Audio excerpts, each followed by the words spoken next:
this as a statistician, the okay, maybe I should do this all. God, why is that not working? Oh yeah, that's why.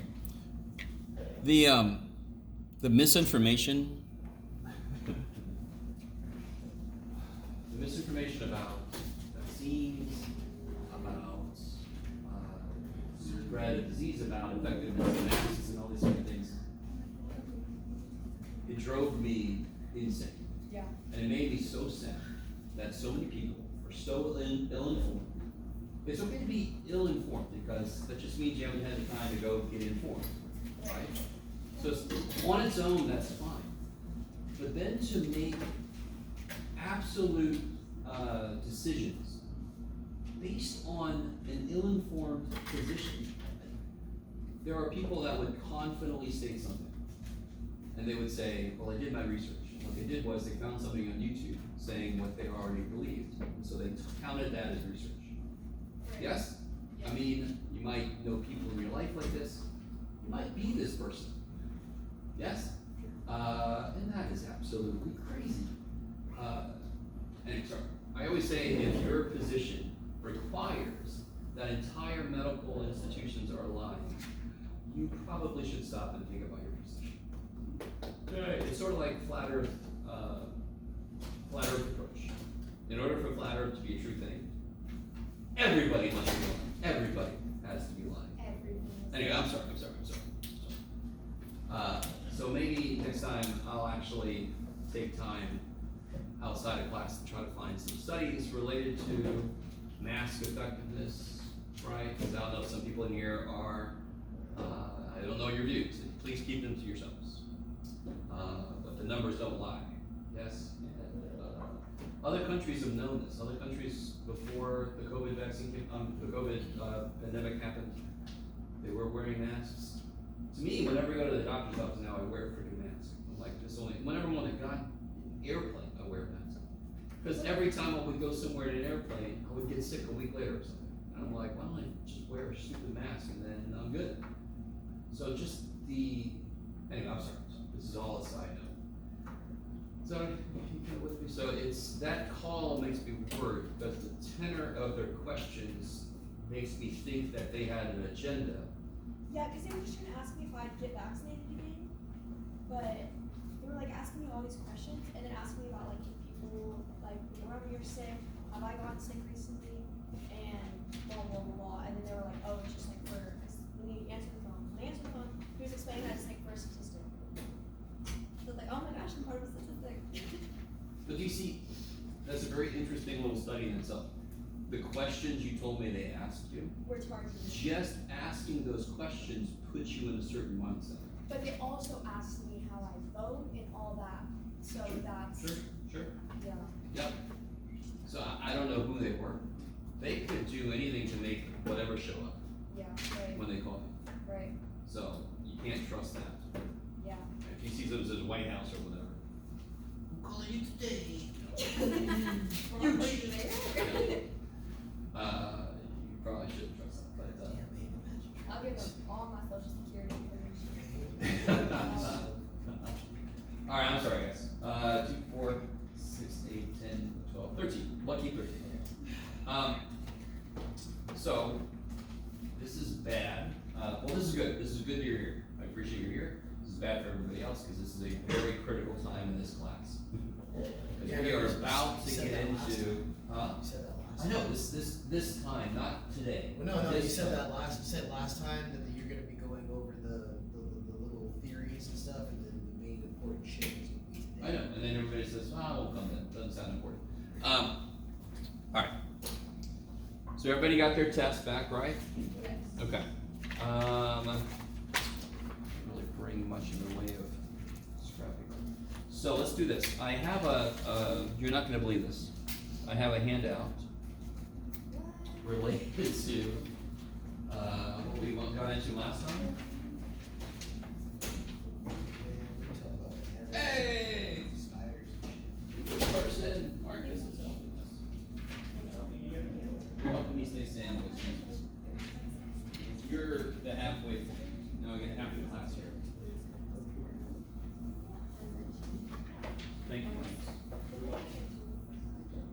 All you had to do is walk in the door and you made me happy. All right. Oh, that's right.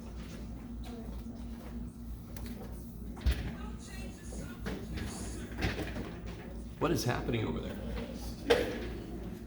Not Jesus.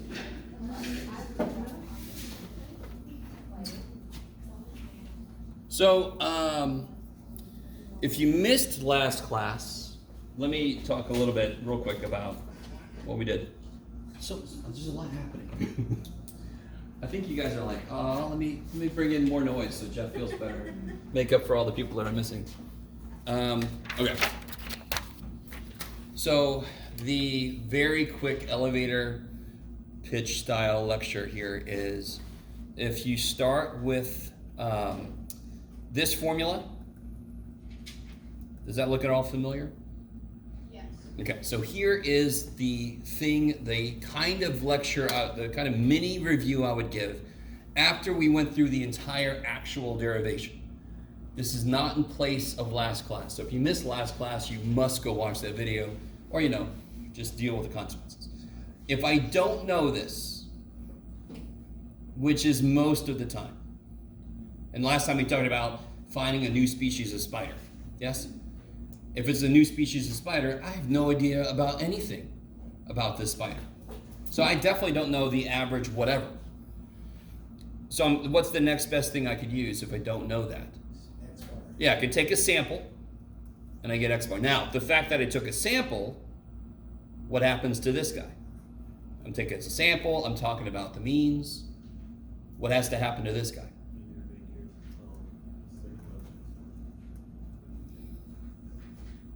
And the whole idea is I want to improve upon just reporting the average.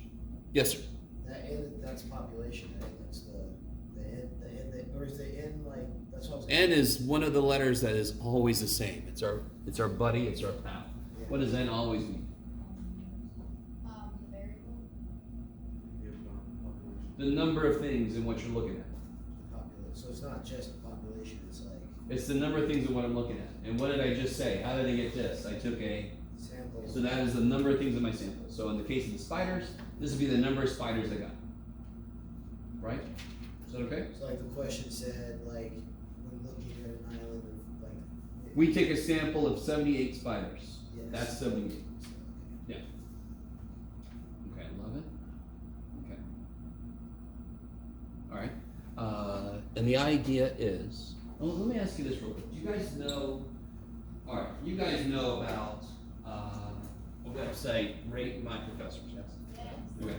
And I'll never forget the first time we all heard about it. It was on the East Coast teaching. And the next day, you could tell that my colleagues had gone in and rated themselves. Really? I'll never forget this one. He's the essence of the essence. And I'm like, good lord. You can imagine possibly what he taught philosophy. They were, back then, they were like chili peppers and shit. You give people for Oh. good-looking teachers. You'd give them chili peppers. Stop. So all of a sudden, there were people that, anyway, it was hilarious. There's another website.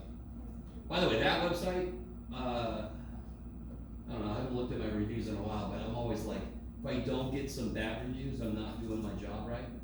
There are some students that I want bad reviews from, because what they want is what they should never get. Does that make any sense? Yes. If I give those bad students what they want, I am not doing a good job teaching.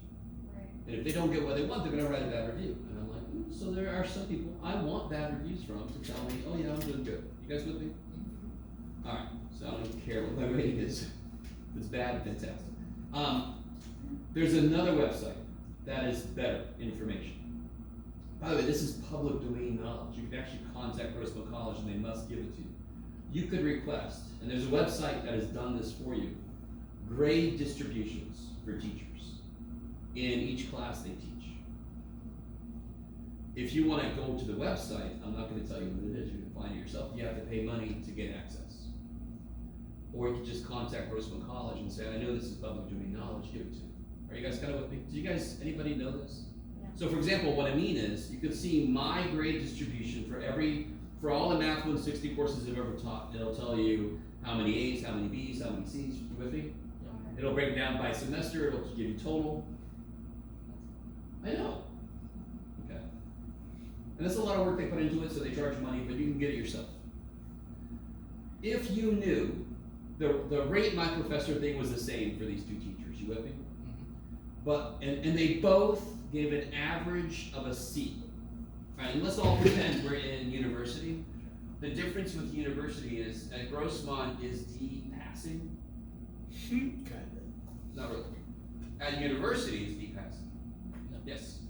Oh. Oh, hell yeah. Next time you drive over a bridge, you go, really hope the person who did this didn't get a D. D is passing. D is passing in university. Are there programs that require you to have a certain minimum GPA in your specific courses? So getting a D is bad in that case, but getting a D is passing. Are you guys with me? Okay. I'm sad to say I've gotten a few D's in my time. Tears. Everybody has a rough semester or two, but I passed. You with me? Alright. So if you know both teachers give an average of a C, and you know they basically are the exact same one, right, Bob? So they're teaching, the class fits right to your schedule. Everything else is the same, you with me? The determination might be how much give or take is there to their grade given. What I mean is, so now we understand where university D is passing, yes? So one teacher gives a C plus or minus one letter grade. So they give from like B to D. And another teacher gives a C plus or minus two letter grades. So they give A to F. You guys with me? If you felt like the class was going to be difficult, which class might you take? The A to F teacher or the B to D teacher? B to D, because then you're kind of like, it's very low probability I'm going to fail, I'm going to get my D and I'm going to be moving on. You with me? If you know you're going to kick the class's ass, A to F. I had a teacher, apparently this still stings. I had a teacher, I got the highest grade in class, and I got a B. And to this day I'm like, what kind of crazy, is he waiting for some kind of a god to take the class? And they would still give him an A minus. You with me? Anyway, sorry. Still stings a little bit. So if you knew you were going to kick the class's ass, you want to take the teacher that actually gives A's. If you knew you were going to suck at it and it wasn't really crucial to your major, you're going to take the person that apparently doesn't fail anymore. Right. You with me? Okay. But without that information, without knowing kind of like this confidence interval of what they give, 95% of the time this one teacher gives A to F, and 95% of the time this one teacher gives B to D. So depending on what situation you're in, you can control the probability that the bad or good outcome will happen or not, yes? Does that make sense? So, if I just give you the average grade a teacher gives you, that's not good enough. I want to know what's the spread. Yeah? Okay. So that's kind of like what confidence intervals do. The sample mean is called a point estimate. So you're going to see that in the book. I always forget to say that, but it is actually called a point estimate. And what that means is, it's just a single point of information. If I create a confidence interval, now I have a lot more to go on. It improves my guess. So if somebody said, how many people are coming tomorrow? 20. They're like, 20. And you're like, give me a give or take. Give or take 10. You're like, holy shit, you really don't know. Okay, we better get a lot of chairs just to be safe. You with me? Or as soon as like, how many people coming tomorrow? 20, give or take 2. Like, oh, okay. You know, you have much more confidence in what you're saying. Does that make sense? Okay. So, all right. Sorry. There it is. Okay. So I want to construct an interval around my sample mean based on a few things: how confident I want to be, how big my sample was, and all that kind of stuff. So then what I do is I go up and down this many steps. So, up and down is these. Yes. What part of that formula comes from how confident I want to be? What part of that formula comes from how confident I want to be? No. Sample's the sample. The mean? No, the mean is the mean. The answer. If I want to be 80% confident, does mean change? I like the Oh, net. the Like, N. the N? No. No? The N is how big my sample is. The standard deviation. No. The Z-score. That would be funny if I said no. No, but it is the Z-score. That If I want to be 95% confident, how much data do I need to catch to be that? 95. 95%. Don't I have to go out further than if I wanted to be 90% confident? In statistics, what controls the idea of how far I'm going or how far I've gone? Z-scores, yes? Isn't a Z-score the distance from the middle? Yeah. So if I want to be 95% confident, I catch this much. If I want to be 98% confident, I better catch 3% more. That is the idea behind this formula, so yes. Oh, are you recording? Yeah, I'm sorry, I gotta point into this guy. Right, sorry, just want to make sure. Yeah. I think this works a little better. I don't know. You guys can tell me. Huh? Oh, okay. Well, I was saying one bonus might be you don't see me as much if I do this, but all right. Yeah, the how confident you want to be affects what Z-score you're going to put in. And we saw that last time. Do you guys, if I say this phrase, the baby chart, does that mean anything to anybody? Little baby chart. Common Yes. criticism values. Yeah. So see, if I want to be 90% confident, I have to go out that far. Yeah. Because if I go out that far, I catch 90%. 95%, do you see I have to go a little further? 99%, I gotta go out really far. What about 100%? 100%, this would become infinity. And that matches with real life. You want to be 100% confident of something? Just go to infinity. No problem. Because you ain't gonna be 100% confident. All right. I'm sorry. That's all high-level conceptual shit. I just want to get a quick little rundown of where this comes from. This now is the formula for confidence intervals of a mean. Okay. So let's do this.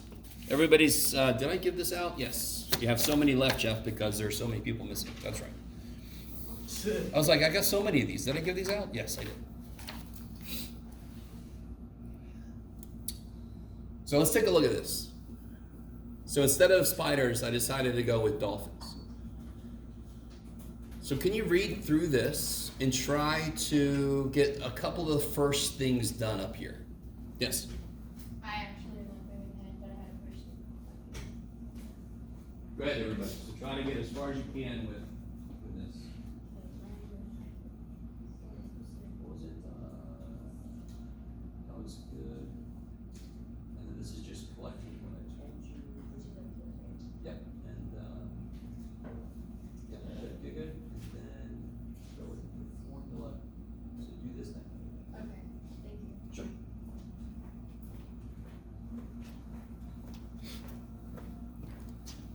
Bum, bum, bum. Bum, bum, bum.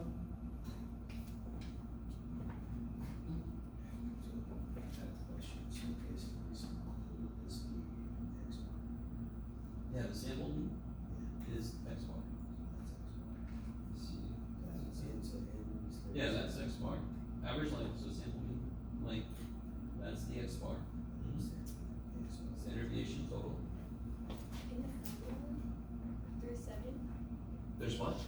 In the formula, 37 at the bottom. Yeah, 37 is N, yes. Okay. Mm. I I don't know. So guys, help me out. What is X bar? Yeah, not the definition of it, but the number. 92.6. I'm pretty sure when I made this handout, I actually researched a certain type of dolphin.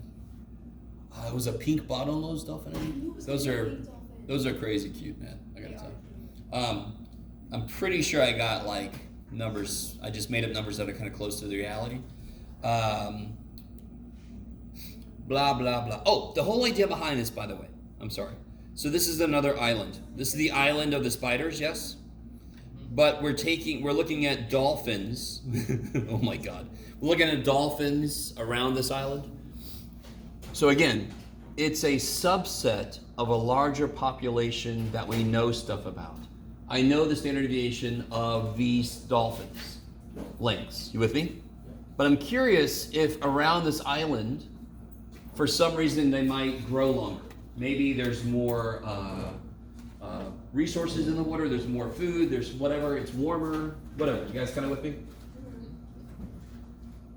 Does it really change the work you have to do? No.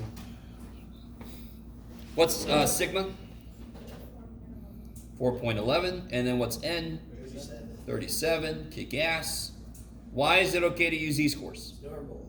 Why? It does no. It says so. If it didn't say so, would it still be okay? I'm sorry. I guess you can get one. Because it's above 30 or something? Good. Yes. So it's, even if I would have put 26 dolphins here, would this still have been okay to do? Yes. Why? Because I say it's normal, so I don't need a large enough sample to save me, because I already knew it was normal. So it's kind of like twice over good, yes. It said it was normal, and I took large enough sample. So if it does not state that it's normal, you must have n greater than 30. If I say it's normal, we've done problems where we just took one person, because it told me it was normal. I don't have to take a sample then. But the 30 thing still applies, but it said it's normal, so that's fine. Yeah, both things are true, so it's like doubly good.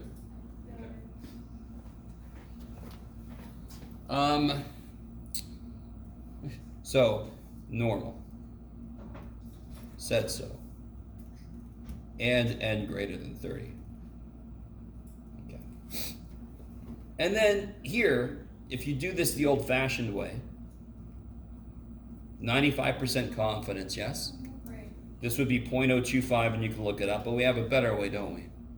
Yeah. At the bottom of the. Yeah, the little baby chart. It's. Oh, crap. Sorry. Now in my head I'm going, baby chart. Okay. 1.96. Yeah, so if you know me, you have met me before. You know I'm going to ask you to construct a 96% confidence interval. Yes. That should be here, so you're going to have to be able to do it the old-fashioned way. Just like. We looked all this shit up before I even told you this was here. We could do it. But if it's one of these, hell yeah, I'm going to go right here, yeah? Real quick, if I look up 0.025, 0.025, right there, see it? 0.025, that is 1.96. So that you can verify they just did that for you. Okay, 1.96. So that means I have to go that far to catch 95% of the data. Kick ass. So now I can just throw, the beautiful thing about this is it's, very first day in this class I told you there are no true word problems. So in algebra, a word problem is where you have to construct your own formula. We always have the formulas for us already. You suffer through me talking about where they come from, but then you got them. So then it just becomes, can you put the right numbers in the right place, in the right formula, yes? We're gonna end up, by the way, with 3 confidence interval formulas. So you do have to know when to use which one. I just said, in chapter 8, each section has a different confidence interval formula. They are very, very similar. You have to know when to use which one. Thankfully, there are key parts that are very different. So it will be kind of hopefully easy to tell when to use which one. All right, so if I plug this stuff in, 92.6, give or take, 1.96 of these. Can you round for answers to this or no? Yeah, remember, I need this to be at least one more decimal place than the mean. Okay. Yeah. What's your guess on this, Jeff? I would say 4/3. I'd say the error is about 1.3 or something. No, I'm sorry. It's 37. Oh, I'm sorry. That was me in my head starting to estimate what this is going to be. Thank you, by the way. What did you say? 2, 8, 4/3. Yeah, I'd say it's about I think the error is about 1.3 something.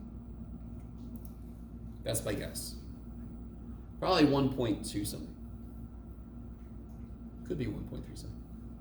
All right, is anybody doing that? Can you guys put this in your calculators? I got 93.92. Oh, no. Just this piece, yes? Oh. What is this piece called? Hmm? I don't know. See confidence. I like that. Well, Jeff, it is very much called the it's called the error. It's how much we think we're off by. Oh, that's how much we think we're off. Mm-hmm. So you would. How do I say this in English? We think it's 92.6, give or take this. That's how much I think I'm off by. Not how much I think I'm off by, it's how much I calculate So you would. that I'm off by at 95% confidence. Well, okay. Yes. So all I'm asking is just do this piece. To get the answer, don't I have to add this number to this and subtract this number from this? So wouldn't it be good to know what the hell this number is? So you would do that. So you would do this part first. Yeah, just do this part first. Yeah, that's all. For the positive one or the negative? No. Just do that part first. I did. 1.96 times 4.11 divided by the square root of 37. Okay. What's up? Sorry? It's giving me 49 point something. I don't understand how because I didn't. Do you have 1.96 times 4.11 divided by? Oh, I've got the divide. Got it. Okay. Yes. Yeah, that's kind of why we don't add in 92.6 into this. We're about to, but just We're just doing this I first. don't know why I put a 1.6 there. Okay. So if I told you, I want you to figure out 4 plus or minus a number that's over in that room over there, what would you have to do first? Plus. I want you to figure out 4 plus or minus a number that's over in that room over there. Oh, I forgot. What would you go find first? That number. Okay, so this is 92.6 plus or minus some number I don't know. Doesn't that kind of make sense? I want to know what that number is. All right, secondly, now, is it wrong to put it all in at once? No, but then you have to put it all in again with a minus, yes? Right. Also, we often just want to know what the error itself is. So I want to get you guys used to figuring out what the error by itself is. Is that cool? So you would assume there's parentheses there. And so No, there's no assumptions here. It's just PEMDAS, right?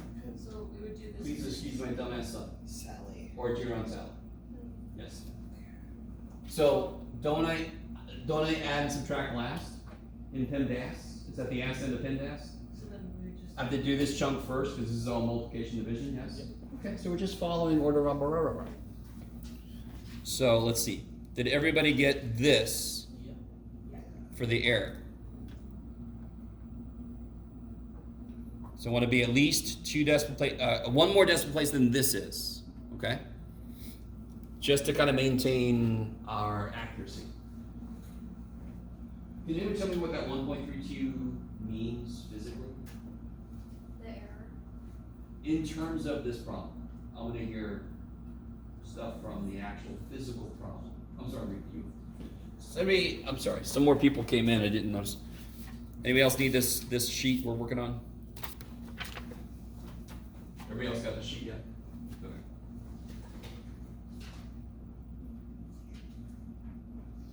So you're 1.32 inches. Yes? off. Yes.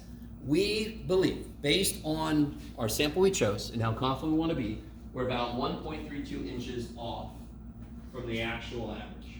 Got it. So that's another reason why it's good to figure out the error, because it has information by itself. Now, considering it's 92.6, how does 1.32 feel? Does it feel like a big error or small error? Small. It's a very small error. It's almost a 1% error compared to that. So that's pretty good. Pretty good, guys. Now, can you go? don't say anything, figure out what the interval is. What's it go from to? So you do the dash mark, not a comma, right? Cause it's saying it's in between these two. Yeah, you can do the dash mark if you're talking about it, but you can make an interval like from algebra if you're just writing what the constant symbol is. So it'd be number, comma, number. Right, interval notation kind of thing. Okay, Hey, that's what I was doing, I didn't know if that was wrong. He was so close. No, he went in one door too soon. And I've definitely done that before. He's okay. How we doing? I mean, again, all of statistics is weird as shit. It just is. But I'm hoping this is kind of, to me, this is, all right, obviously I love this shit. But this is really, really cool to me because there's almost everything we've talked about in this class is in this problem. Right. Which from a student perspective might be a little daunting, but it makes immediate physical sense, which is really nice. I don't know if you guys agree with me or not, but can somebody tell me what you're getting? So if I just write this mathematically, I would make a little interval. 91.28 to 93.29. 92, yeah. Yeah. Okay. So you're saying that like your spread of data is in between there? we're saying, so here, we're gonna actually say what we're saying. What I'm about to talk about with the conclusion is gonna sound very, semantics. You guys know semantics? You know, they're quibbling over words and such, but there's a concept behind it. We have to state this in a very specific way. What are we trying to do? What is the whole point of this? Maintain sanity while Jeff says weird shit.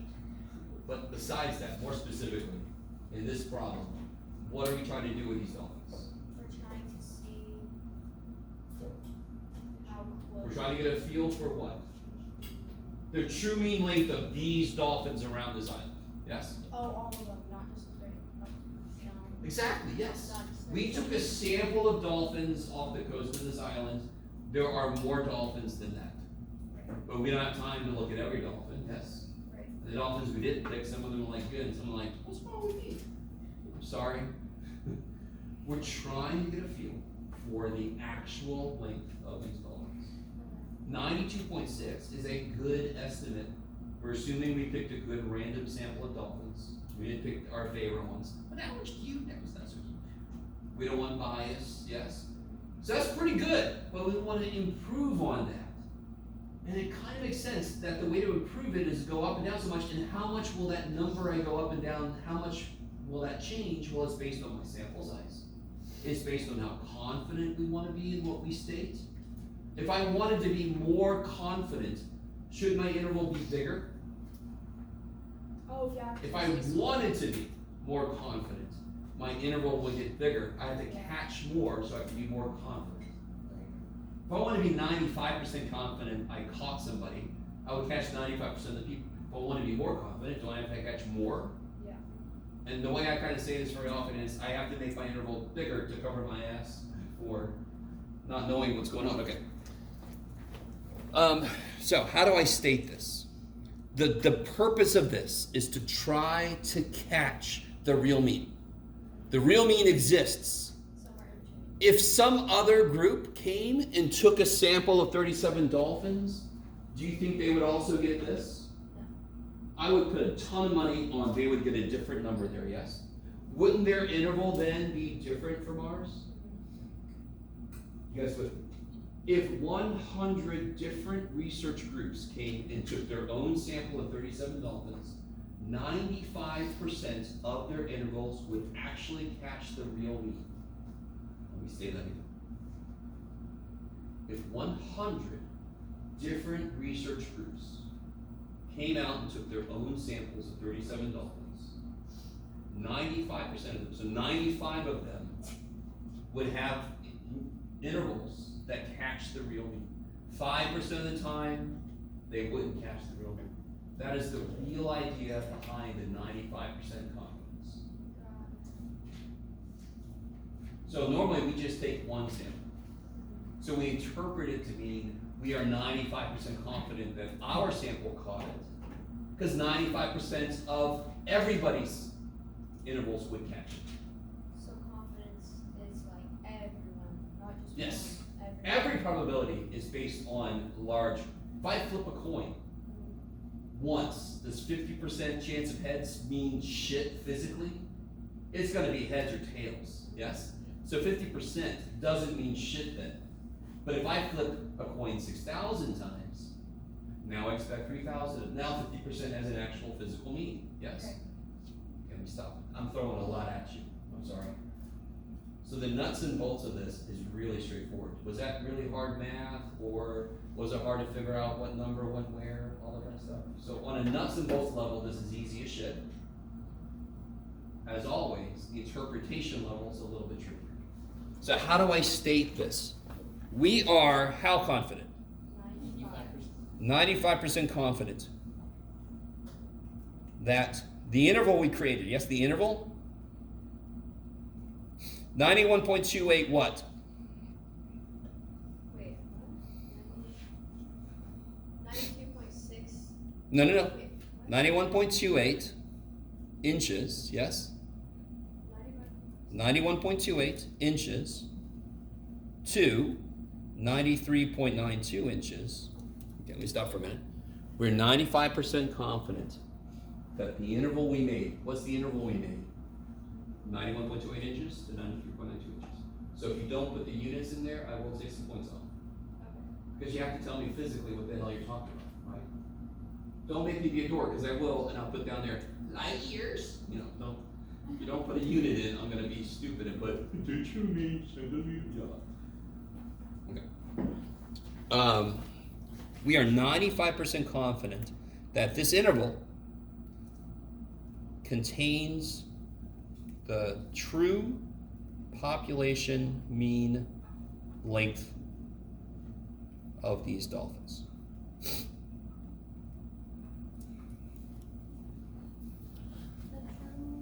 Population mean length of these dolphins. So every time you write, and by the way, you're gonna write this conclusion every time you do one of these problems. Statistics is all about communicating what you find. The math and the analysis is important, but what's more importanter is the communication.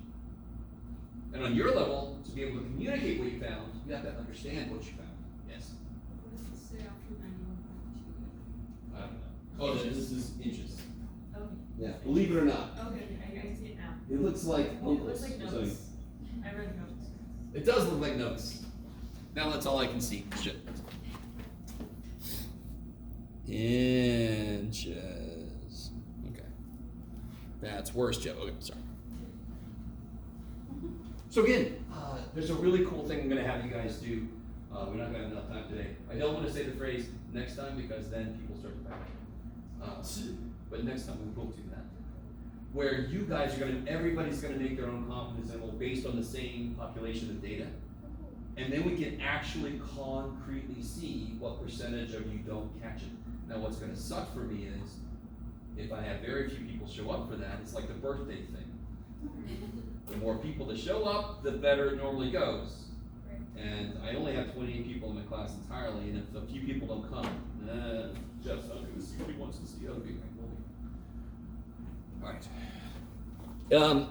The next part of this says, is everybody okay with this? So you basically, it's always going to be, we are such and so confident that our interval contains or catches the real population mean length or whatever. Yes? It's going to be confidence that our interval caught something.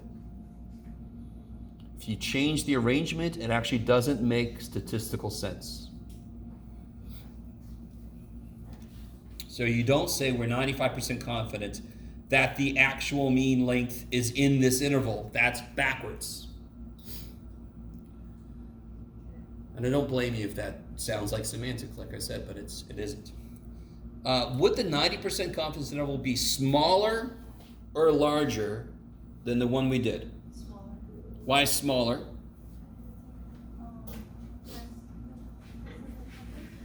How much data did that first one catch?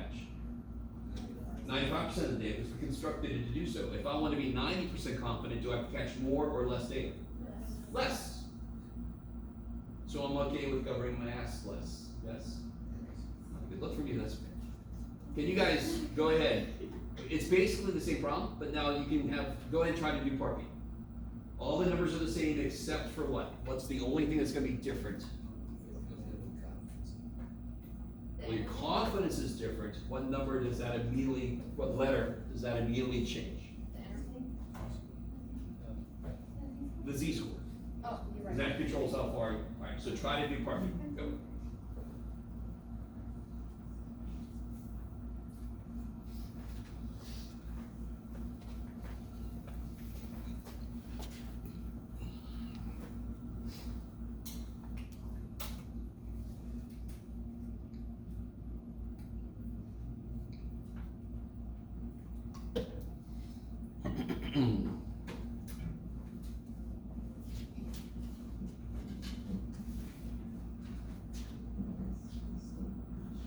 Yeah, all of this is the same. The only thing is how confident we want to be. Yeah, to be 90% confident. You have your Z-score? Yeah.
So if you plug everything in, you get 92.6, give or take, 1.6 for 5 times this, yes? Everything's the same, except I don't have to go out as far because I'm allowing myself to be less confident. Now that is a cheesy way to decrease the error. You guys agree? How do I decrease my error? Well, just be less confident. Well, that's cheesy. But there could be situations where 90% confidence is fine. We don't have to be as precise or whatever. You guys kind of with me? Pretty good, Jeff. I don't know. Don't say it. I have to do this. Wait. You got it. That'd be 1.06 and 1 point something. I got 1.11. I could be wrong. No, I got that. you're right. I'm doing this shit in my head. Between the two of us, which one's wrong? You're using technology, so I'm gonna believe you. I got pretty close. I'm sorry, I wasn't very close. I'll That's retire. close. I'll retire. I'm sorry. You're only like what? 4? No, 5. 5. Thanks for trying. Yeah. Was it 1.11? Is that what you guys got? Yeah. And so, do you see how the error has gotten smaller? Yeah. Is that a good thing necessarily? No. Because we're less confident. What is a better way? All you got to do here is add and subtract. But what is a better way to decrease this error? Does it make sense that I want my error to be smaller? No. Yes. Don't I want my error to be smaller? I want to be more confident in the first place about what I get. So instead of lowering my confidence interval, what could I have done on the first problem to make the error smaller? Reach your confidence level. Don't change. I want to be 95%. I don't want to mess with that. But I want my error to be smaller. Well, what was it we could control? Can it control the sample dolphins that are size. there? No. Sample size. If I take a larger sample, yes? If I take a larger sample, doesn't this part get smaller? Because I'm dividing by bigger. Yeah. Now, day one, you guys knew a bigger sample meant good. As long as it's random. A bigger sample means you'll already be confident about what you're seeing. Then your error is going to be smaller. Right. So if I calculate an interval, I'm like, oh shit, our error is terrible. Then we just take more of a sample, a larger sample.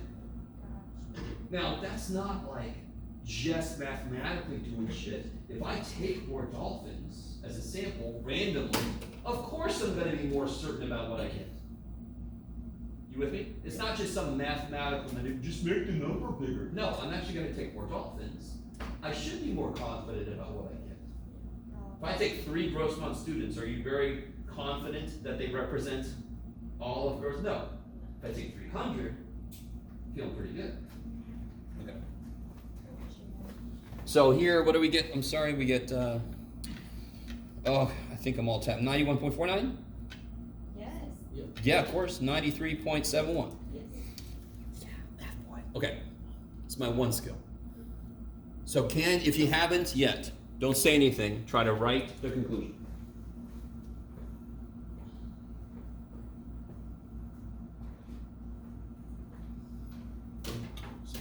Anything. Anything.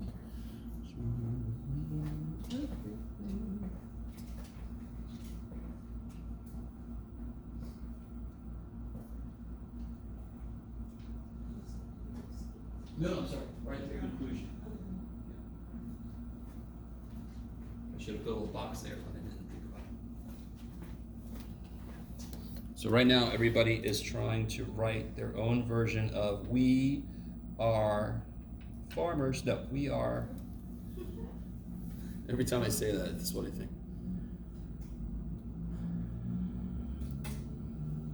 Yes.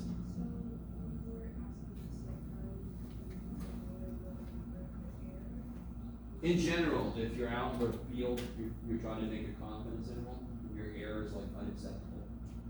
How do you decrease that? Take a bigger sample. Because that does 2 things. Mathematically, n gets bigger, so of course that's sparse. But also just physically, you're getting more data. I should then be more confident. That's kind of nice to see the direct connection between real world shit and math shit. The math changes to match what we should know in the real world. That's why I love stats. It's just so honest and real world showing up in math. That in algebra doesn't always happen smoothly. Dan went and bought 80 cantaloupes. I said, what's wrong with Dan? What kind of a weird party? Fred forgot how much money he put in the bank. Who's Fred? What the shit do you mean he forgot? I know exactly. Are you kidding me? How much money? Was it 400,000? I'm like, what's up with these people and their cantaloupe problems? Okay. We are, sorry, I'm going to shut up now. We are 90% confident that, The interval. good, the interval, 91.49 inches to 93.71 inches. 91.49 inches to 93.71 inches. Contains the true population mean length for these Contains the true, sure, Jeff. True population mean length of, there's dolphins. This says these dolphins. I put catches, so that's fine now. Catches is fine. There are several ways you can write that. You cannot say we're 90% confident that the true mean length of these dolphins is in this interval. That is backwards. It exists and we're trying to catch it. Okay, so always put the interval first. Yes. Interval first. And again, it does sort of feel like semantics, but it's the logic of what we're doing. Now, I always forget about, all right. Take a little side note. Can you guys remind me, here comes a lot of algebra, okay? I'm not really asking if it's okay, because it's going to happen even if it wasn't. What part of that equation is the error? The part after the plus or minus, right? So if I write this, are you guys cool with this? Because if I calculate that, won't I get a number? Won't the number be different in different situations? So can't I give it its own variable? And being smart boy I am, I'm gonna call it E for error. You might remember, no, you're not gonna remember this. The warm-up sheet we did the very first day of class, I had this equation. And I said solve for n. Do not remember. That's okay. We did it. Some of you guys are gonna, yes, thank you. Either you do remember or you're like, let me humor this guy. How do I solve that for n? Goodbye first. So we're gonna talk mathematically, and then I wanna tell you why this shit in the real world you would wanna do this. Do what now? You, Where is my n? There's two things bad about where my n is. square rooted. It's being square rooted and it's in the Bottom. bottom. Because I wanna end up with n equals shit. So very first thing I should probably do is try to save that dude, get him out of the bottom. Right. I know I want him up on top, yes? you So how do I get him out of there? multiply? Multiply. You know, Stephen? If I multiply by the square root of n, doesn't it cancel here? And if I multiply the other side by it, didn't it effectively come up? So now I have square root of n times e. What letter do I not want on this side? I don't want e. So how do we get rid of it? Divide. Oh. What's this for again? I'll tell you. Right now it's an algebra problem. Oh, because you're multiplying, so now you have to divide. Well, yeah, exactly. This is square root of n times e. I don't want that dude. Let me attack with the opposite operation. The only way things cancel is if I do an opposite operation. So divided. One last thing to do. How do I get the n by itself? I got extra shit down there. Oh, you times by 2, or put it to the 2 square? Square it. That's it. I know what you meant.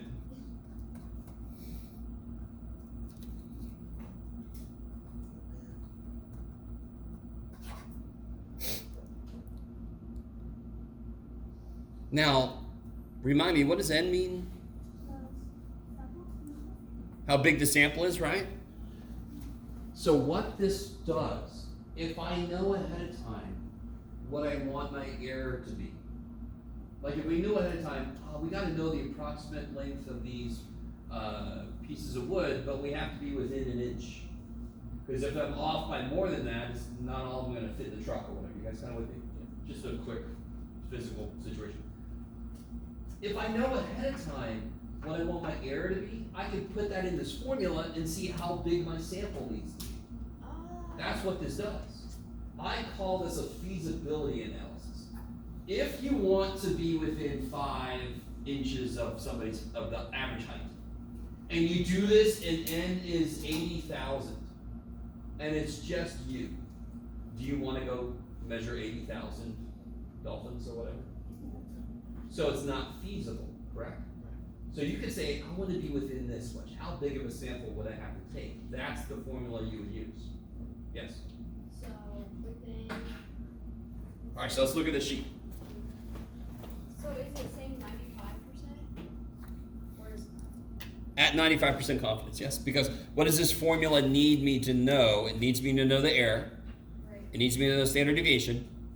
And it needs me to know the z-score. What determines the z-score in these problems? How confident I want to be. Yes. So if I want to be less confident, I can take a smaller sample, but then that just means everything's a little worse. So for 95% confidence, what was the z-score? That was the first problem we did, right? Yeah. What was the z-score up there? 1.96. 1.96, yes. Don't we know the standard deviation? Yeah. And now what am I saying I want the error to be? How far off do I want to be? 0.5 inches. So you're not always going to see this word, but if you do see this word, it's a magic word. Within. Within means how much you want to be off by. So if I said I want to be within 7, the error is 7. If I want to be off by at most 3 centimeters, then the error is 3. You guys see what I'm saying? So you're going to see the word within most of the time, but not all of the time. So help me gather some shit. Z-score we said was 1.96. Sigma is still 4.11. And what is E? 0.5. 0.5. So if I plug all that shit in, and to be honest, I don't know why I put that. It's a little bit easier in the calculator. It doesn't matter, Jeff. It really doesn't matter. You could either do this or you could do this. That's a times, right? You can either square each piece or you just square the whole thing. However you want to put it in the calculator. I like to do that because then I could more easily, there's less buttons I have to push. Parentheses, 1.96 times 4.11 divided by 0.5, parentheses. Did I? Yes. The whole thing squared. Now what do you think that means? That's how big your sample size needs to be. How do you think I'm gonna report it? Do you wanna take 259.6 dolphins? What do you have to do with one of those two dolphins? You're gonna have to chop that dolphin up. No, let's not do that. Should I round up or down? Up, always up. Even if that was 259.001, 260. Because 259 would not be enough. So you always round up. So how big of a sample do I need if I want my error to be within half an inch? 260.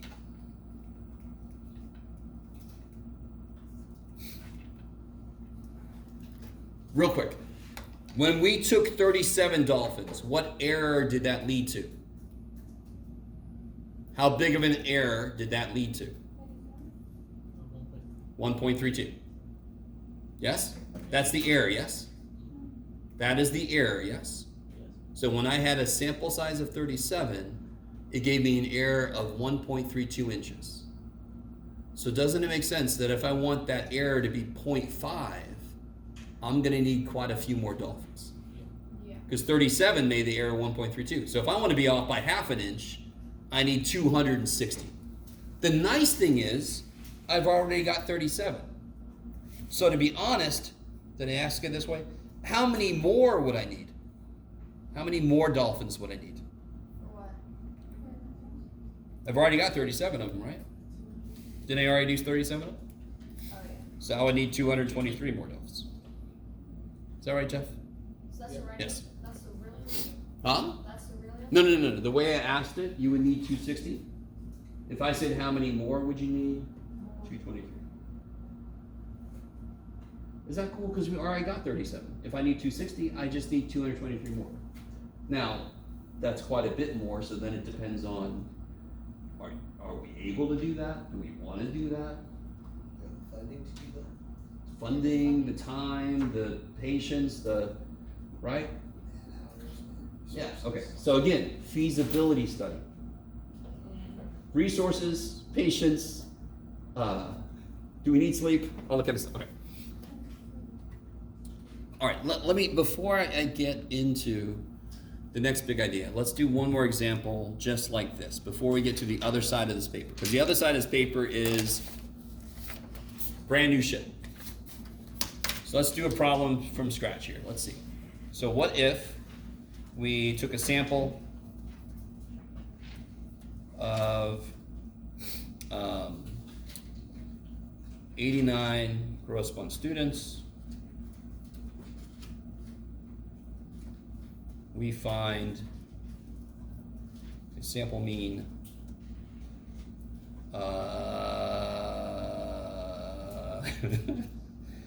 credit card debt of $987.42. That's so specific. Sure.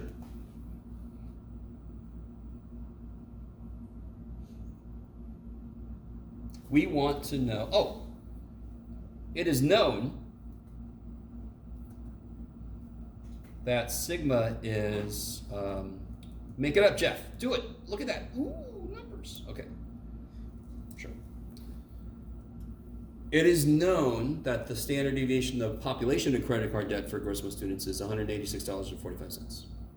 Don't ask me how that's known.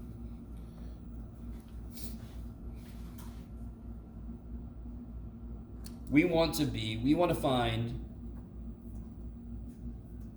the 99% confidence interval for the true mean debt of all gross month students. Okay, so you guys see that? A lot of words, but not a word problem, because I just have to pick out the stuff and put it in the right place in the right form. Great thing is, right now, we only have one formula for confidence, so you can't go wrong. Can you guys please summarize what I've told you and try to set up the equation, and then I'll try to catch up to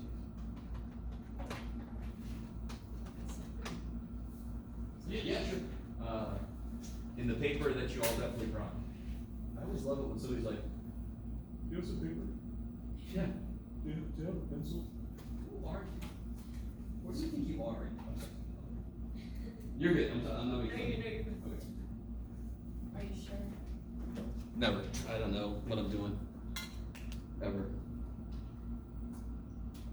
I make all this stuff up.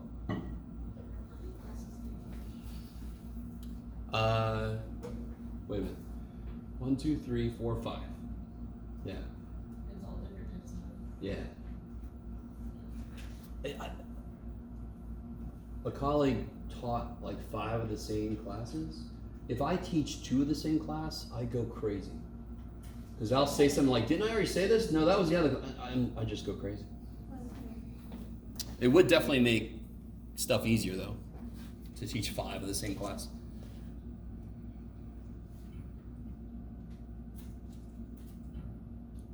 So for the formula, the only thing I didn't tell you directly that you need, and this is always true, is the z-score, yeah? Yeah. But I gave you what you need to figure it out, and you could do it either way you want to, the old way or the new way, because that does show up in a certain place. What is X bar? 987.42. What's sigma? 186.45. And what's n? 89. So all you got to do is figure out z. 2.575. If you look at the little baby chart,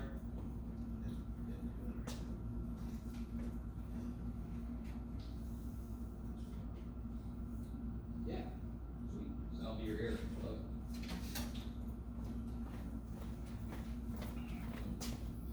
So let's see, 987.42, give or take,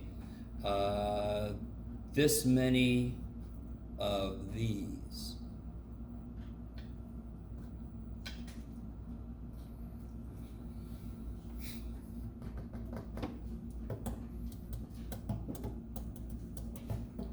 I think the error is roughly 48 point something.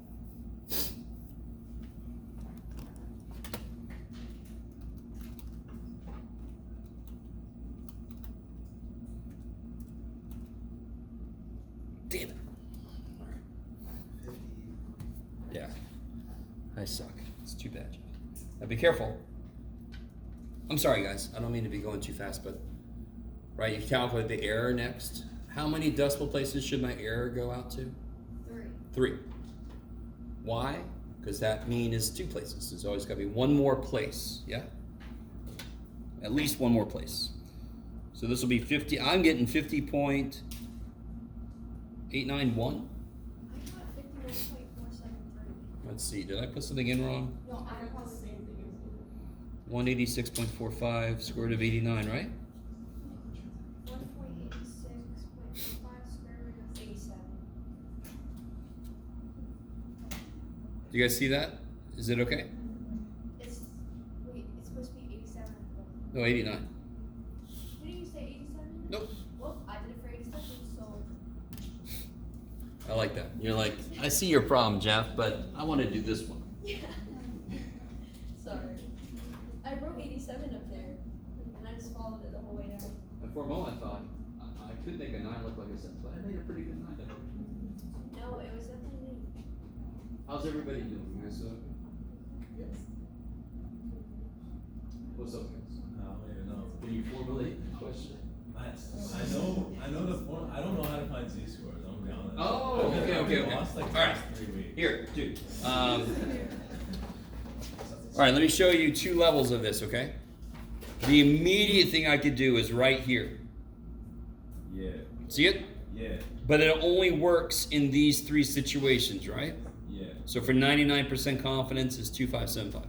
So then he could say, that's great, Jeff, but what the shit do I do if it's not in there? Well, let's do this the old-fashioned way. 99% confidence, yes? How much is outside of the middle then? Like 0.01. Yes, so how much is on this side? 0.005. And if you look up 0.005, see it? Yes.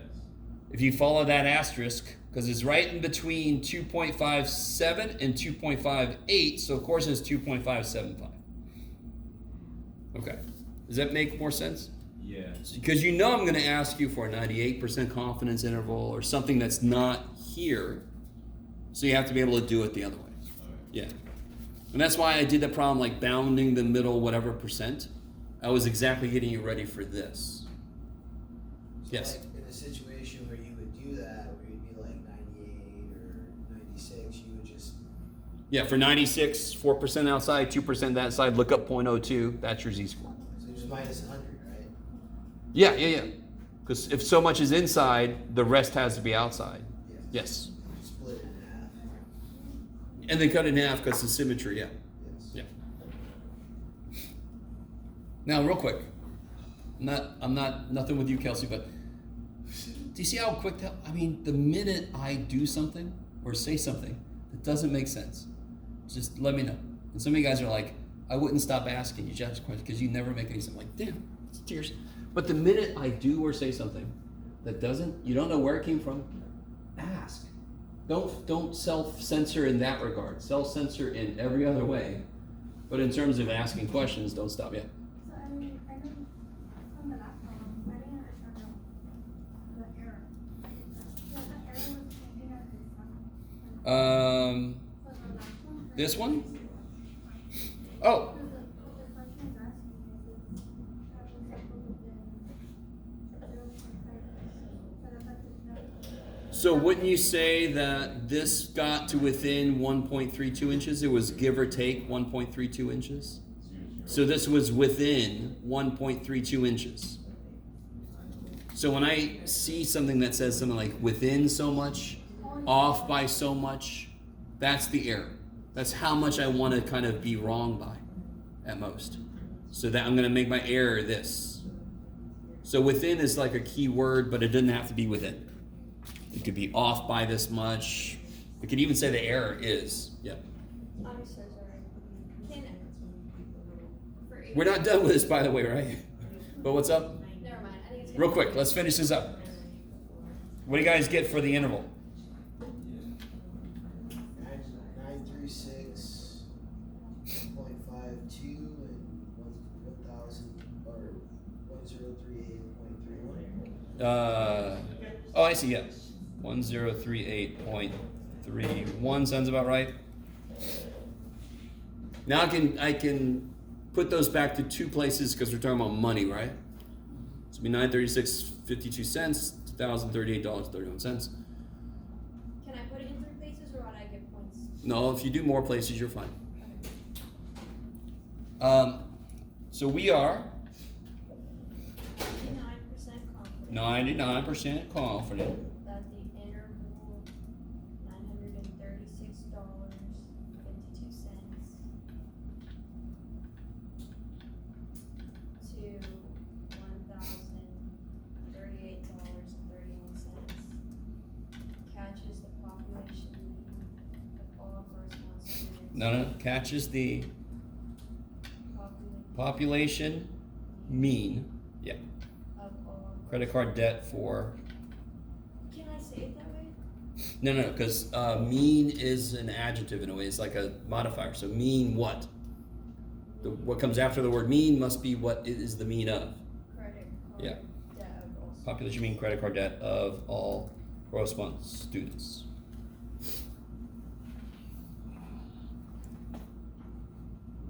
Okay, maybe. Gotcha. Maybe.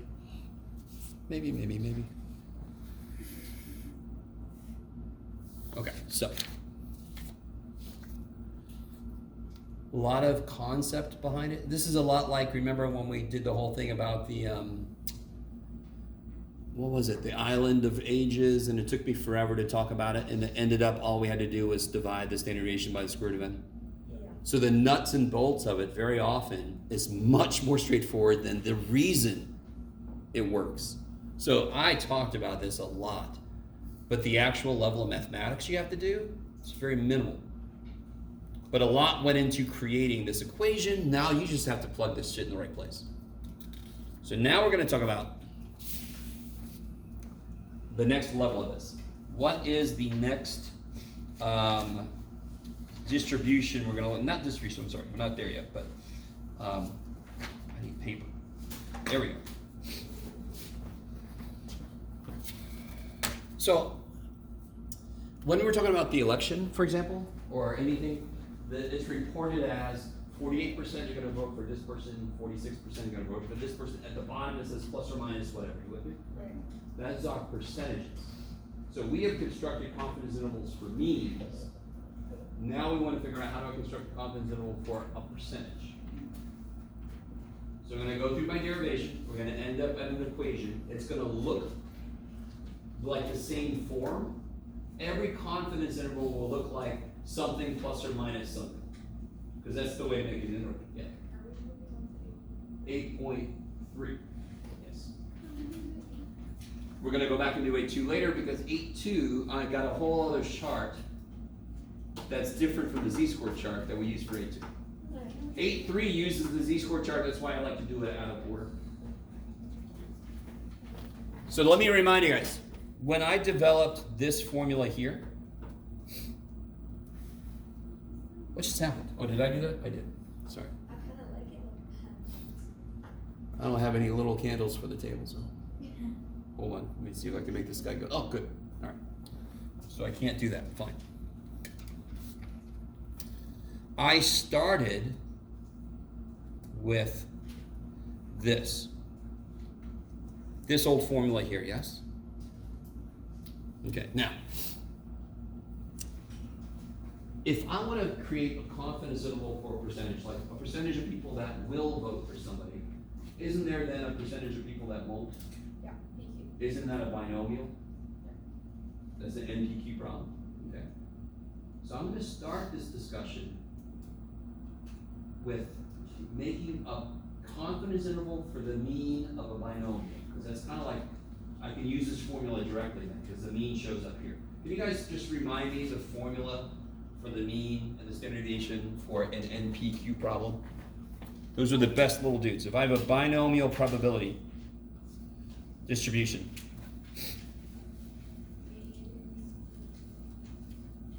N plus N. Oh, N times Q. standard deviation was Oh, the square root of N PQ. good. Okay.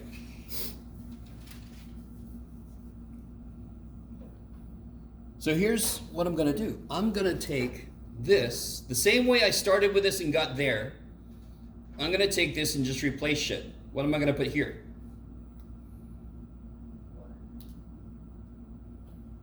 NP, because that's what the hell it is, yeah? So if I have a binomial situation, how do I get the mean? I just do n times p, yes? I'm going to do plus or minus z, and now what goes here? The standard deviation. Which is? What? The mean is NP. The standard deviation is N PQ. square root of NPQ. I don't like that. Like, how would I know, Jen? Now, the whole point of a confidence interval, when we made it for the mean, is we didn't know what mu was. We didn't know the population information for the mean. So I had to put X bar in place. When I'm taking a poll of people that are gonna vote for whoever, do I know the percentage of everybody who's gonna vote? No. All right. So you're gonna love this shit. If I don't know mu, I use x bar, yes? That's my next best guess. If I don't know the population mean, I use the mean of a sample I took. Yes?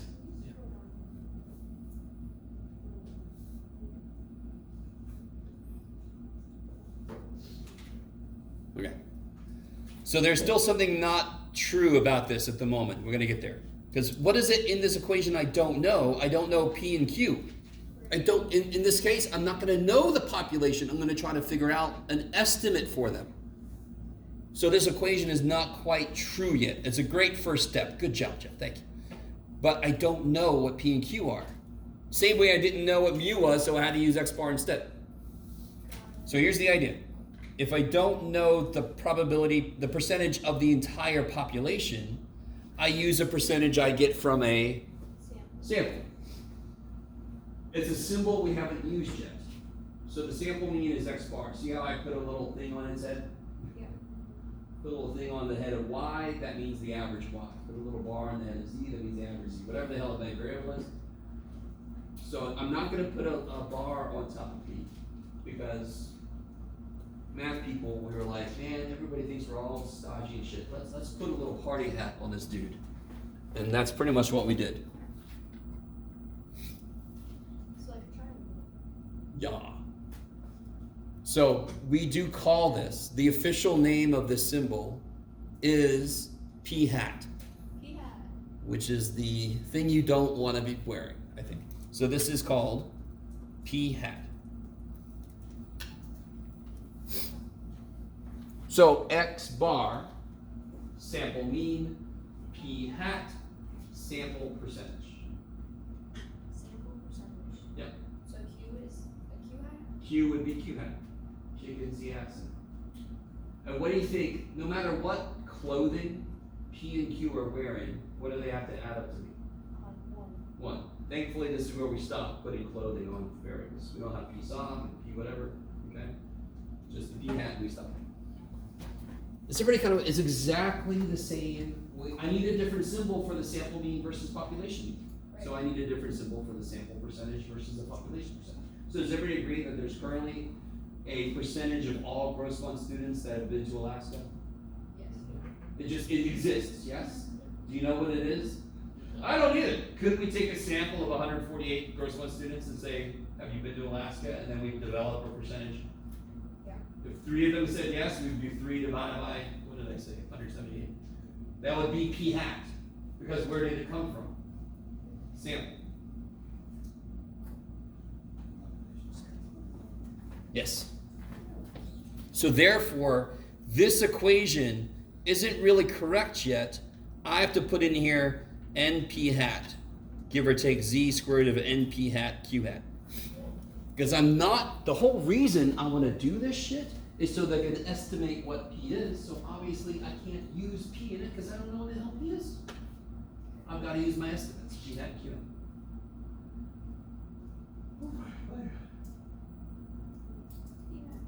And again, just remind you guys, we're deriving a formula right now.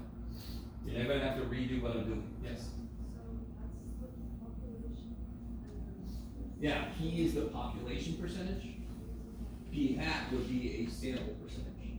So if I said 11% of all Americans are left-handed, that would be P. P is 0.11. If I said 12% of a sample of 80 people, that would be P hat. Good. Now, this still doesn't do what I want it to do. Damn it. I want to get to the point where I have a confidence interval for percentage. Is N times P hat a percentage? No. It's a number of things, yes? It's a mean. That's the formula for the mean, yes? Guys, we're almost there. We're like 2 steps away. Here we go. I want this to catch, currently, I want this to catch the actual mean. So the actual mean is being caught by this.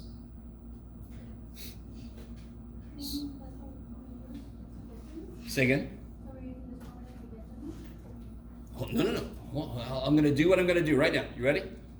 I want a confidence interval that will catch the percentage by itself. I don't want n, do I? Oh, so. I'm gonna divide everything by n. Wait, And then do I get a percentage, give or take? Shit. so. I want a confidence interval where it will be like 48%, give or take 3%. I want it to be a percentage that I'm adding, subtracting from. So if I just divide by n, I'm left with p. Now I'm going to make a confidence interval for a percentage. Okay. So Now listen, real quick, I want to tell you guys something. Are you ever going to have to do what I'm doing right now yourself? No. All right. On one level, I desperately want what I'm saying to make some sense. If it doesn't make a ton of sense and you're not even sure how to ask a question, you're not going to have to be able to do this. You're going to have to be able to use the formula we end up at. Now, I want you to want to understand what I'm doing. Yes? But this is not what you're going to have to do. I just read everybody's face right there. Everybody's like, the shit is this guy?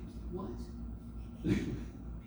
I want this to make some sense. I desperately want you to at least go, he did show me where this thing came from. So I know it didn't come right out of his ass. I know the formula came from somewhere. Okay. I want to simplify this a bit. Can I just cancel these ends? You wish you could, but why can't you? How much of an n is on the bottom? A full n. How much of an n is on the top? Multiple? A half of n. Oh, Yes? half of it. If I ask you what's half of 8, you would say 4, yes? Yeah. If I ask you what is half of 9 multiplicatively, you would say 3. What's half of 8 additively? 4, because it takes 2 4s to add to the 8. What's half of 9 multiplicatively? 3, because it takes 2 3s to multiply by 9. So all a square root is asking you is, what is half of this number multiplied? So I have half an n on the top and a full n on the bottom, yes? Right. Do you guys know why I can't just kill those n's?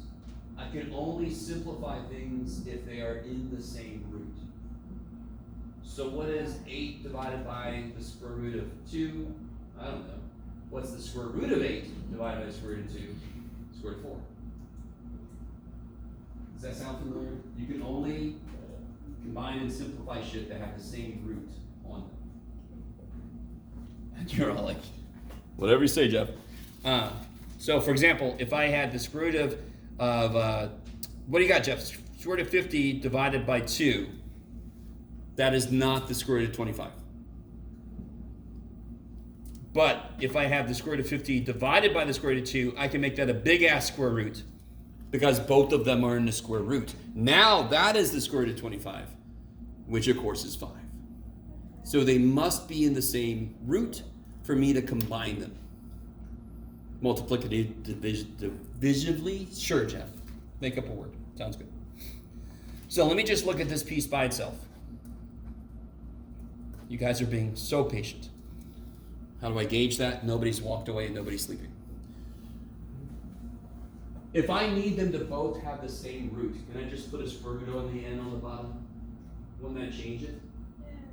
The square root of what is n? N squared. The square root of n squared is n. Is that cool? Oh, so you're gonna square root the whole thing and then make it. I'm going to rewrite n as in a way that it's still n. The only thing, I can't erase n, I can't change, but I can rewrite it so it's still n, yes? If you saw 5 sitting somewhere, could you replace it with 2 plus 3? Would that change anything? Nope, you just made it look different. So I'm going to replace n, I'm going to replace it with what is also known as. Now are both n expressions, are they under radicals? Do they have the same root? How many n's cancel then? Let me put them all under the same root. How many n's cancel? How many n's on the top? How many n's on the bottom? How many? 2. How many n's cancel? 1. How many's left? Where? Bottom. Kick ass. Yes. Now, again, will you ever have to be able to do what I just did? No. Not in this class. Do I hope you could if you had to? Yes. But you don't have to. If you look at the very beginning, by the way, if this is half of an n and this is a full n, can't I cancel half an n and then half an n is left on the bottom? So that's exactly what this says. Square root of n, half an n is left on the bottom. If you don't see that, you're fine. You're fine. So let me come back to the formula. I think I warned you guys there was going to be algebra.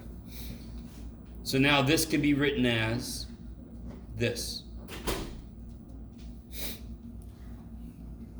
Not pretty, but do you see how it has the same structure? Our data, give or take z, times that mess. What do you think this mess acts like? What's in the other formula for it? It's x bar plus or minus z sigma over square root of n, yes? That was the standard deviation, yes? Yes. So what is this? Standard deviation. It's the standard deviation. What's the standard deviation for percentages? Standard deviation. That's neat. In the future, we're going to need it, and we're going to go, oh shit, we just steal it from this thing.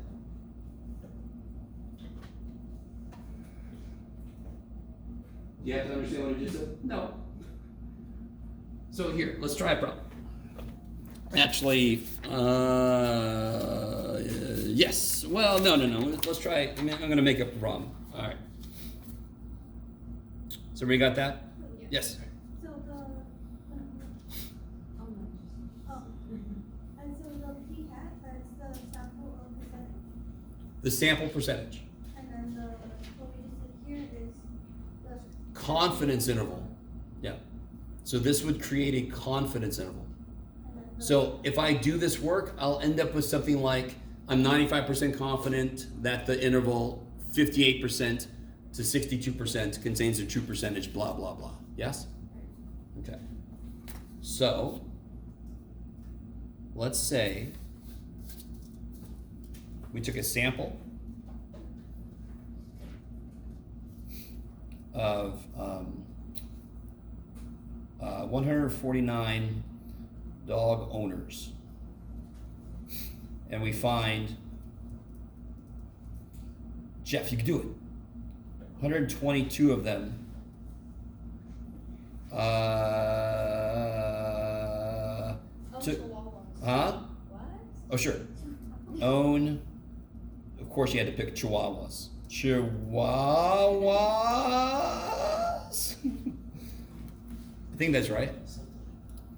Great. Looks Just right to me. put Jeff into a spelling bee all of a sudden. Thank you. Could you use it in a sentence? You can't spell the word Chihuahua. Well, thank you. That's what I always want. Something, so a spelling bee. Somebody go, put that in a sentence. You cannot spell this. Don't think. All right. So everybody with me so far? I want to construct.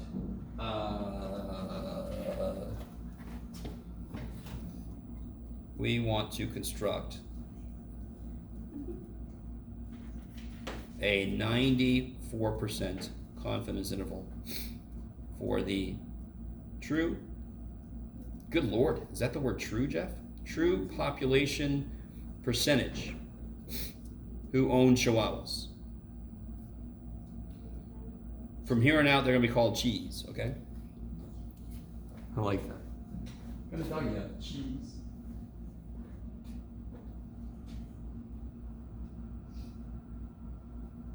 Okay, so Now, the formula needs p hat, q hat, n, and z, right?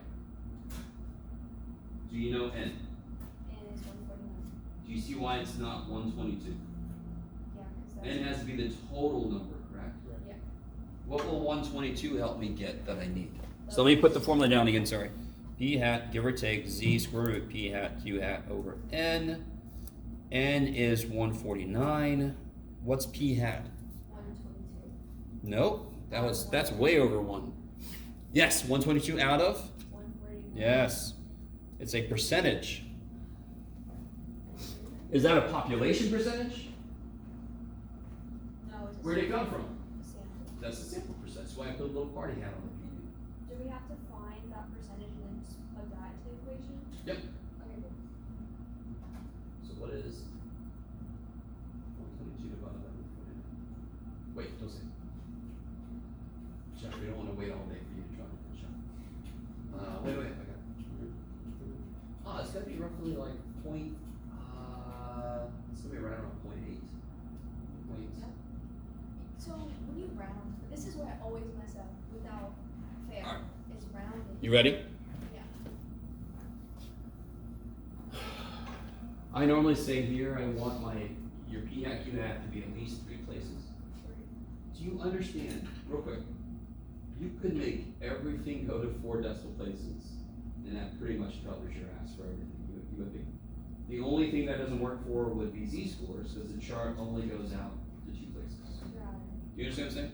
So I want standard deviations have to be at least 3 places. Probabilities have to be 4 places. P-hat has to be, just make everything 4 places and you're golden, if you want to. Yeah, that's cool. So I could do 81.87%. Never make it into a percentage because you know you need decimals to do work with it, yes? Well, 0.81. Yes, 8188. Because the next number after 7 was 9, yes? Oh, yeah. So if you wanted to, you can make it 819, that's fine. At least 3 decimal places for p-hat and q-hat. Don't say anything, figure out what q-hat is. Don't say anything, what's q-hat? Oh, sorry. Yeah, how did you get that 81? What's 122 divided by 149? Yeah.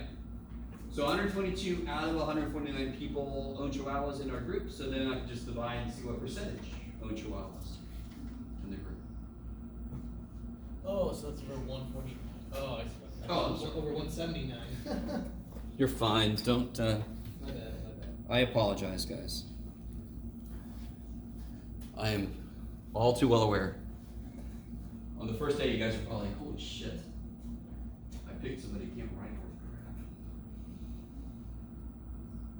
The day that I can't read my own writing is the day I consider, maybe early retirement.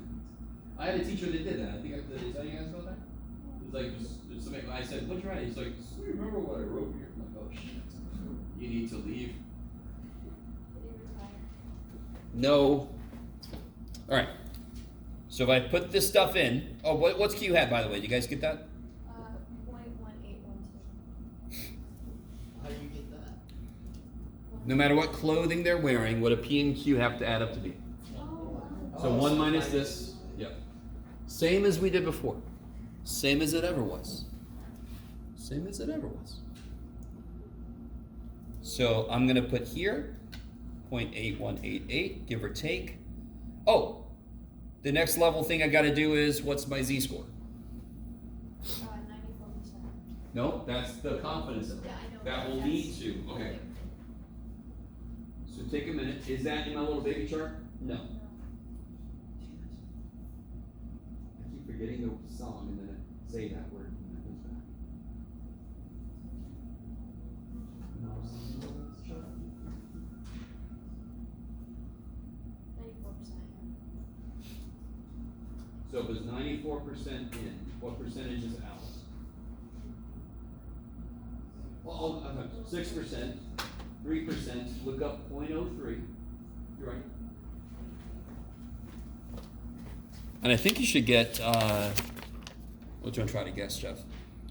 I got like 1.55 or 1.06 Here we go. or 1.56. Here's 0.03, yeah? Yes? Is everybody okay with the fact that I'm looking up 0.03? Can you explain how? So if I want to be 94% confident, I want to catch 94% of the information, yes? Good Lord, Jeff. So what percentage is outside then? 94% in. I'm sorry, you can't even see what I'm drawing. 94% in, 6% out, 3% on one side. So if I look up 0.03, I'll get that negative z. The plus or minus is built in. I just care about the number, yes? So the closest I get to 0.03 is 0.0301, and that is 1.88. Do we have to draw that thing? Huh? We have to draw that. You don't have to. Okay. Oh boy, this I didn't. Okay. I'm not good enough to have planned this out ahead of time, but there are an awful lot of 1s and 8s. That's why I was just thinking. Just the way it's just neat. What goes in here? What's P hat? 0.8188. What's Q hat? 0.8112. 1812. Divided by 129. Yes. Now the next hurdle for students is how the shit do I put that in my calculator? Dear God, Jeff. And do you guys, how many of you guys have a calculator when you hit the square root button? It'll grow as you put more shit in? Do you guys have that one? Yeah. And how many guys have the calculator? I'm not even sure if I can make it do that. That does that. Does anybody have one where when you hit the square root button, it has a little parenthesis? Classic. So it's much, much better for most things if you have the option under mode to use math print instead of classic. That's what makes it look like what it would look like on your paper in the calculator. If you don't have that option, I'm sorry. You have an old calculator. You'll do what you can. Oops, I don't want that. So if I do, if I do 1.88 times, so I'm calculating the error first, yes? Times the square root of 0.8188 times 0.1812 divided by 149. So the major concern with putting this in your calculator is that you don't come out of the square root too early. Isn't all this shit supposed to be in the square root? You just have to make sure, whatever calculator you got, that all of that shit's in the square root. And it's easier when the symbol actually grows with you. But if you have the parenthesis, you just don't put the closed parenthesis until the end. So let's see if we all get the same error. Okay. That is a relatively large error, but that's, why do you think, because normally when you see something reported in the news, the bottom says plus or minus 4%, plus or minus 3%. We got plus or minus what? 6% almost, right? Why do you think that's kind of big? Well, how big was our sample? 149, and normally you're going to have samples in the thousands when somebody's trying to report this. And like earlier, what's the quickest way to make my error get smaller? Take a bigger sample. Yes? So it kind of makes sense that we got a relatively large error because we have a relatively small sample. Okay. You got it. That's good. Okay. That's preferable. 0.8188, give or take. 0.05932. Yeah. This is a bit of a trade-off. If you go out 4 places here, you have to go out 5 places here. What if it doesn't give you 5 places? Well, Oh, you're fine. You just go out. okay, as much as You don't have to put the zeros, right? If it's, I always know 0.1, you put zeros. You happy, Jeff? You don't have to. Okay. And now I just go 0.8188. Now watch real quick. I haven't shown you this. Have I shown you this? The little store button? Yeah. Okay, watch this. If you want to. You don't have to do this, obviously. But if I hit my little stow button, I can store that number in X. Enter. So then I can do this. You ready? I could do 0.8188 minus X, 0.8188 plus X. Ha ha ha. It don't matter. You'll get the same number if you don't do it. So all you gotta do is 0.8188 minus this and 0.8188 plus this. So I get roughly 0.7595 up to 0.8781. Which, you know, is a collection of numbers. Yay. When you make a confidence interval, by the way, you could go below 0 or above 1.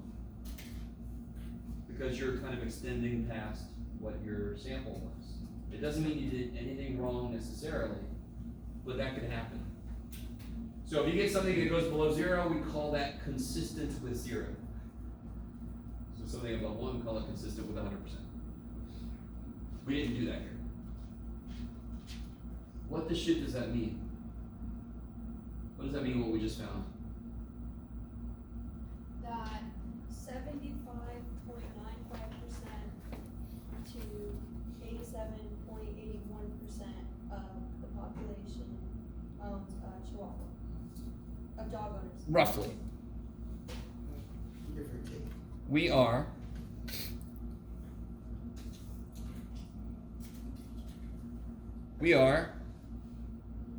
94% confident that the interval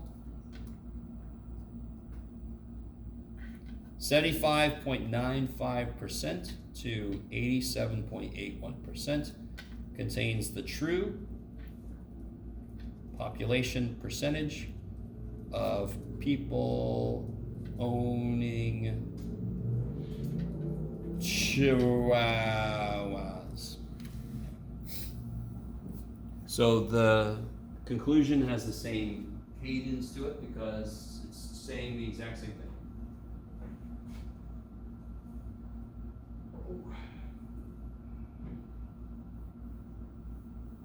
So if I went to a little community somewhere and I've done the study and I see that only 20% of the dog owners there own Chihuahuas, that would be unusual. That would be an indication that something's different in the town. Yes? Or, if the actual percentage of Chihuahua owners in the entire states was 20%, is this an indication that people that live where I took the sample from are different? For some reason, people in this little town really like Chihuahuas, yes? You guys with me? Or maybe there's somebody in town who breeds Chihuahuas, and they like give them away. So of course a lot of people have a Chihuahua, yeah? Yeah. You guys know? It's just fun to say the word Chihuahua. Okay. So I understand there was a lot of mathematics to get the equations. I understand. I've said a lot of words to talk about how to describe this shit. But focus, I want you to understand as much of that as you can. But the actual work I need from you is not very heavy mathematically, and it's not really that heavy interpretation-wise, I hope. So, what time is it? Ooh. Let's do this. Yeah, let's do this. This kind of sucks, man. I want to get farther, but I just talk so damn much. I have an example here. We'll do this first thing next time. It's like a dentist. Okay.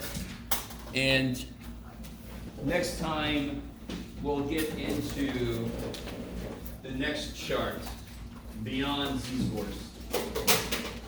I was like, I'm starting to get this. Test it. No! That is something that happens.